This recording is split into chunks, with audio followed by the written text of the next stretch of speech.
नमस्कार दोस्तों, आप सभी को एग्जाम पॉइंट में स्वागत करते हैं।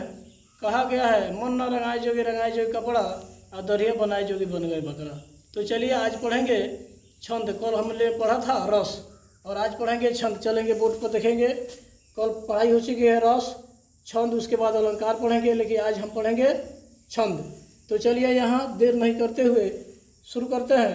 जो पद रचना वर्ण की गणना क्रम मात्राओं की गणना गति आदि नियमों से निबद्ध हो उसे छंद कहा जाता है। छंद के नियमों का प्रयोग केवल गद्य में होता है, गद्य में नहीं, पद में नहीं। क्या कहता है? केवल किस में होता है भाई? यानी पद में होता है। क्या? छंद के नियमों का प्रयोग पद में होता है और गद्य में नहीं, यानी कहानी में नहीं। सिर्फ कविताओं में पद का जो नियम है उसका प्रयोग होता है, लेकिन कहानी में नहीं। गद्य में शब्द क्रमानुसार होते हैं, कर्ता कर्ता क्रिया।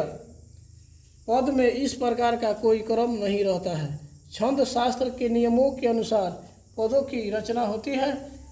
मात्रा और वर्ण क्रम के आधार पर छंदों के दो भेद हैं, मात्रिक छंद और दो में वर्णिक छंद। अब बारी बारी से सबको परिभाषित करेंगे। मात्रिक छंद कहता है जिस छंद में केवल मात्राओं को निश्चित संख्या या बंधन होता है, वर्ण संख्या घट बढ़ सकती है, उसे मात्रिक छंद कहा जाता है।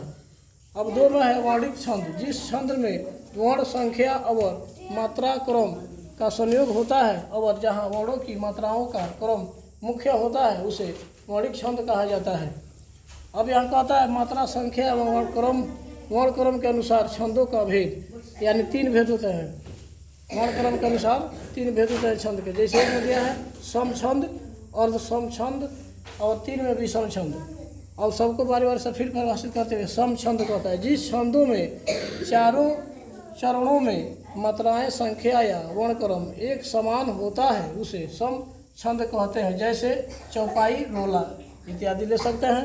और यहाँ कहता है अर्ध सम छंद जिस छंदों में पहले और तीसरे तथा दूसरे और चौथे चरणों में मात्रा संख्या और वर्णक्रम समान होता है, उसे अर्धसम छंद कहा जाता है। जैसे दोहा, सोरठा आदि। चल यहाँ कहता है तीन में विषम छंद जिस छंदों के चरणों में मात्राओं और वर्णों की संख्या और क्रम में असमानता हो, उन्हें विषम छंद कहते हैं। जैसे कुंडलियाँ।